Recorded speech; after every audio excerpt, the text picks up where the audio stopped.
Hello everyone, welcome back with another video. आज के इस वीडियो में हम देखेंगे टेंस।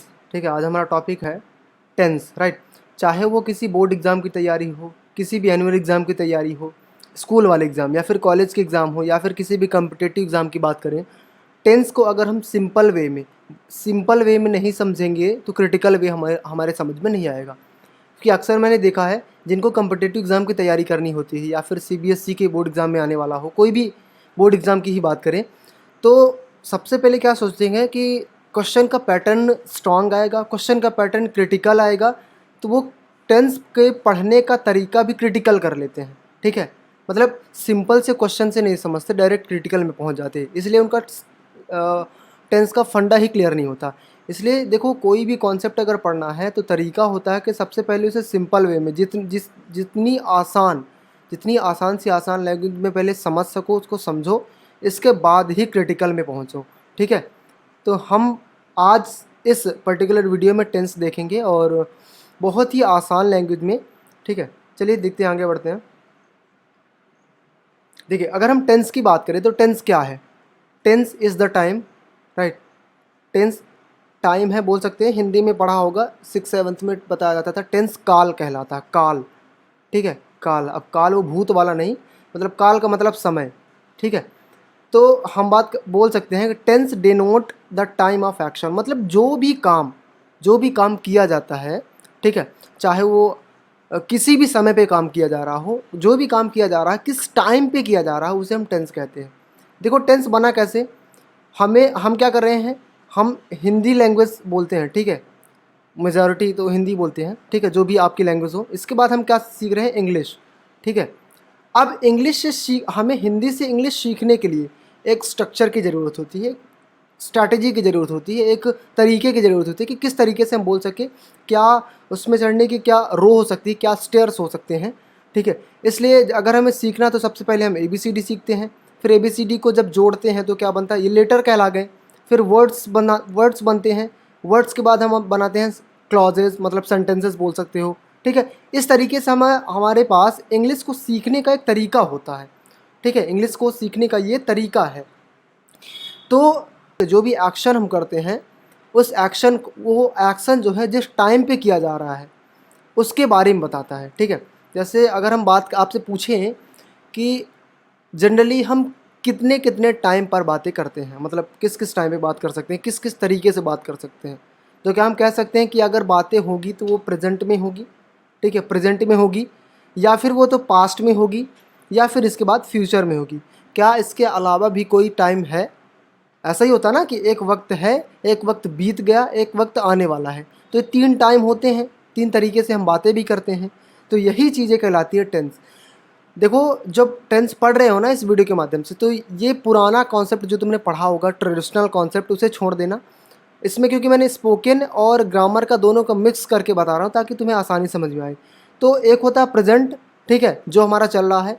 एक हमारा बीत गया, मतलब जैसे आज अगर तुम्हारी सुबह है तो रात को तुम सोए थे, पास्ट में गए थे, फिर अब सुबह हो गई, अब दोपहर में तुम क्या करोगे? खाना खाओगे, लंच करोगे, तो ये हो गया फ्यूचर। समझ रहे हो? तो इस तरीके से 3 तरीके के हमारे पास टेंसेस होते हैं।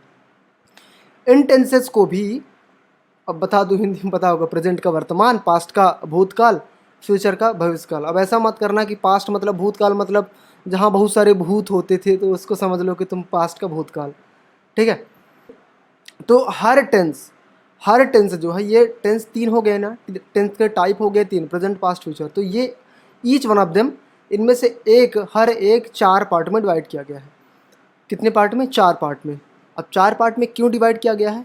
क्योंकि भाई, अब कोई भी काम हम एक तरीके से तो नहीं बोल सकते कि जैसे अब मैं पढ़ा रहा हूँ, हमेशा यही तो नहीं बोलूँगा ना, पढ़ा रहा हूँ। ये बोल सकता हूँ पढ़ाता हूँ, जस्ट कुछ देर पहले पढ़ा चुका हूँ। ऐसी भी तो बातें होती हैं, मैं 2 घंटे से पढ़ा रहा हूँ, है ना। तो एक तरीके से तो बात नहीं हो सकती, हर तरीके से हमें इंग्लिश सीखनी है, तो हर तरीके से सेंटेंसेस को फ्रेम करने का तरीका आना चाहिए। तो यहाँ 4 तरीके के सेंटेंसेस होते हैं: indefinite, continuous, perfect, perfect continuous. मेरे साथ बोलो: इंडेफिनिट, कंटिन्यूअस, या परफेक्ट, फिर परफेक्ट कंटिन्यूअस। ठीक है, हाँ, एक चीज़ और याद रखना कि जितने भी टेंसेस तुम पढ़ रहे हो उनकी स्पेलिंग्स भी आनी चाहिए, क्योंकि बहुत से ऐसे महाशय देखे हमने कि कंटिन्यूस की परफेक्ट स्पेलिंग नहीं पता होती, इंडेफिनिट की परफेक्ट स्पेलिंग नहीं पता होती। तो ये सारी चीज़ें छोटी मोटी चीज़ें हैं, इनको याद करना जरूरी है, ठीक है। तो टेंस के 4 पार्ट होते हैं, कौन कौन से? इंडेफिनिट। इंडेफिनिट मतलब क्या बोल सकते हो? इंडेफिनिट बना डेफिनिट से बना है। डेफिनिट का मतलब क्या होता है? डेफिनिट का मतलब निश्चित, परफेक्ट, एकदम फिक्स टाइम, ठीक है। लेकिन ये क्या बात कर रहा है? इनडेफिनिट, कोई निश्चित टाइम नहीं है, ठीक है, वो वाला टेंस। कंटिन्यूअस, कंटिन्यूअस समझ सकते हो, जो भी काम कंटिन्यूअस किससे बना? कंटिन्यूस से, ठीक है। राइटिंग यार अच्छी ज़्यादा सही नहीं है, क्योंकि इसमें टीचिंग पैड में बहुत ही रेयरली पढ़ाता हूँ, पहली बार है, ठीक है। हाँ, तो कंटिन्यूअस क्या है? कंटिन्यूस बना मतलब जो भी काम चल रहा होता है, चाहे वो प्रेजेंट में हो, पास्ट में हो, फ्यूचर में हो, सब काम इसमें आते हैं। जैसे मैं पढ़ा रहा हूँ, ये भी कंटिन्यूस में आएगा। मैं पढ़ा रहा था, देखो भले पास्ट की बात हो रही है, लेकिन उस टाइम पे भी काम चल रहा था।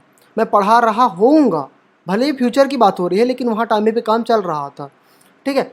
इसी तरीके से परफेक्ट की बात करें, परफेक्ट में जो परफेक्ट खुद ही समझ रहे हो कि परफेक्ट मतलब कोई भी काम कंप्लीट हो चुका, परफेक्टली डन हो चुका है, तो वो कहलाता है परफेक्ट। जैसे मैं पढ़ा चुका हूँ, ठीक है, चुका हूँ करने का सेंस आएगा। मैं पढ़ा चुका था, मैं पढ़ा चुकूँगा, राइट। कोई भी काम जस्ट आपने कंप्लीट किया है। इसके बाद परफेक्ट कंटिन्यूअस हर टेंस में होता है। Present perfect continuous, past perfect continuous, future perfect continuous. ये क्या होता है ना, ये देखो परफेक्ट भी आ रहा है, कंटिन्यूअस, मतलब इन दो, तो ये चीज़ तो क्लियर हो गई कि इन दोनों को मिला करके ही ये टेंस बनेगा, परफेक्ट को भी कंटिन्यूअस को। तो जैसे मैं 2 घंटे से पढ़ा रहा हूँ, मैं 2 घंटे से पढ़ा रहा था, मैं 2 घंटे से पढ़ा रहा होऊंगा, इस तरीके के होते हैं, ठीक है। तो ये 4 तरीके के टेंसेस होते हैं, टेंस में टाइप होते हैं। Indefinite, continuous, perfect, perfect continuous. फिर से बोलो, indefinite, continuous, perfect, perfect continuous. फिर से बोलो, indefinite, continuous, perfect, perfect continuous. चलो आगे बढ़ते हैं। अब हम स्टार्ट करते हैं सबसे पहले इंडेफिनिट से, ठीक है। इंडेफिनिट क्या है? जैसे कि मैंने तुम्हें स्टार्टिंग में ही बताया है कि ये डेफिनेट नहीं है, मतलब निश्चित नहीं है। The sentence which is not definite, ठीक है, निश्चित नहीं। जैसे वह खाना खाता है, टाइम निश्चित नहीं है, बस वह खाना खाता है, ठीक है। उसके हैबिट में है, ये प्रेजेंट में आता है। क्या? ये प्रेजेंट का है, वह खाना खाता है, ठीक है। वह स्कूल जाता है, वो बाजार जाता है, पापा ऑफिस जाते हैं, टाइम निश्चित नहीं, बस उसके हैबिट में आ गया है। तो प्रेजेंट का इंडेफिनिट पार्ट होता है, हमेशा याद रखना, वो हैबिट में आता है, ठीक है। जो भी काम आप हैबिट में करते हैं, रिपीट होता है work, that's called indefinite, present indefinite. Clear? और चिंता मत करो, सेपरेट वीडियो बनाऊंगा जिसमें पूरी स्टोरी के साथ तुम्हें सेंटेंसेस समझाऊंगा।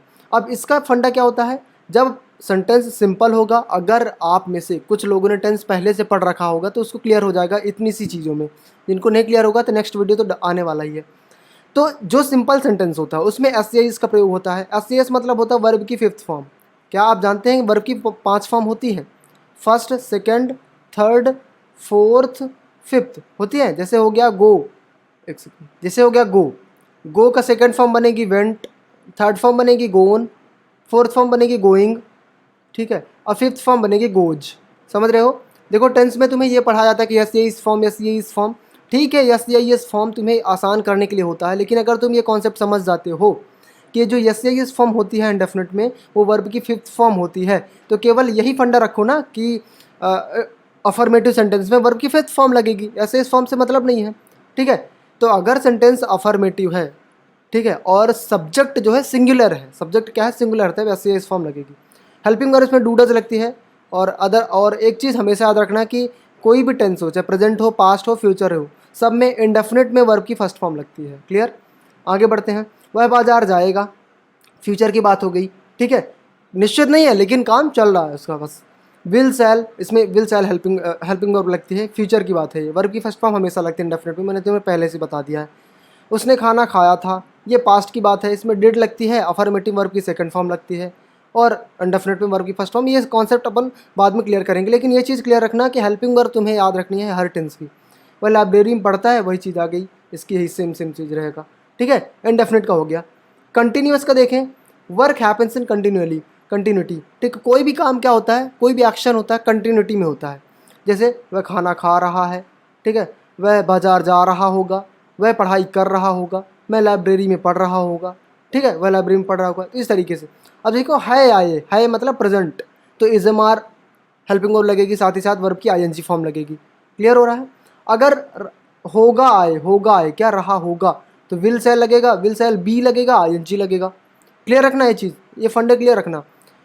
थाई, रहा के बाद थाई, तो पास्ट में चला जाएगा तो पास्ट कंटिन्यूस हो जाएगा, वजवर और आईएनजी हो जाएगा। समझ रहे हो, ये चीज़ क्लियर रखना, है, होगा, रहा, था, है, होगा, था, ये सारी चीज़ों से समझ में आ जाता है कि टेंस किस सेंटेंस का है। क्लियर, ये कंटिन्यूस हुआ। इसके बाद अपन देखते हैं परफेक्ट में। परफेक्ट क्या है, which work is done in short period of time, मतलब छोटे टाइम में, बहुत ही जल्द, जस्ट मैंने ये कंप्लीट किया है, ये वर्क मैंने अभी जस्ट कंप्लीट किया है, मैंने अभी खाना बनाया है, ठीक है, इस तरीके से। तो जैसे वह खाना खा चुका है, किसी ने पूछा खाना खाया, हाँ वह खाना खा चुका है, मतलब अभी खाना खा चुका है, एग्जैक्टली। तो चुका है आए, समझना मेरी बात को, क्योंकि है जो है प्रेजेंट की पहचान है, और है में की जगह अगर चुका था आ गया तो पास्ट में चला जाएगा, ठीक है। ये हैज़ हैव आ जाएगा, ठीक है, क्या हो जाएगा, हैज़ हैव, और वर्ब की थर्ड फॉर्म लगती है परफेक्ट में। हमेशा याद रखना कि हमें हर परफेक्ट में वर्ब की थर्ड फॉर्म लगती है, हर परफेक्ट में। वह बाजार चला गया होगा, ये फ्यूचर की बात कर रहा है, ठीक है, वह बाजार चला गया होगा, ठीक है, तो विल से लगेगा, हैव लगेगा, वर्ब की थर्ड फॉर्म लगेगी, ठीक है। यहाँ थोड़ा सा मिस्टेक हो गया है, वह पढ़ाई कर चुका था होगा, ठीक है, वह पढ़ाई कर चुका था होगा, तो इसमें एक ही हेल्पिंग में लगेगी हैड और वर्ब की थर्ड फॉर्म, ठीक है। इसके बाद वह लाइब्रेरी से आ गया होगा, वही चीज़ है, ये विल सेल और हैव वर्ब की थर्ड फॉर्म हो जाएगा। समझ रहे, हेल्पिंग वर्ब जस्ट मैं तुम्हें बता रहा हूँ, और किस तरीके के सेंटेंसेस आते हैं उस तरीके के, और सेपरेटली वीडियो बनाऊंगा, डोंट वरी, ठीक है। इसके बाद परफेक्ट कंटिन्यूस का फंडा क्या भाई, work is running with time, continuously run तो कर रहा है वर्क, लेकिन विद टाइम, टाइम के साथ साथ। जैसे वह 2 घंटे, देखो वह खाना खा तो रहा है लेकिन 2 घंटे से, वह 2 घंटे से खाना खा रहा है, मतलब काम चल तो रहा है लेकिन टाइम के साथ में। तो इसमें हेल्पिंग वर्ब क्या लगती है, हैज, हैव, बीन, और वर्ब की आईएनजी, साथ ही साथ टाइम को बताने के लिए सिंस फॉर का यूज़ करते हैं। सिंस कहाँ यूज़ करते हैं, निश्चित टाइम में जो एकदम फिक्स टाइम है, और फॉर कहाँ यूज़ करते हैं, अनिश्चित टाइम में। क्या होगा ये अपन आगे देख लेंगे जब पर्टिकुलर सेपरेट वीडियो बनाएंगे। वह कल से बाजार में घूम रहा होगा, देखो घूम तो रहा होगा, लेकिन कब से, कल से।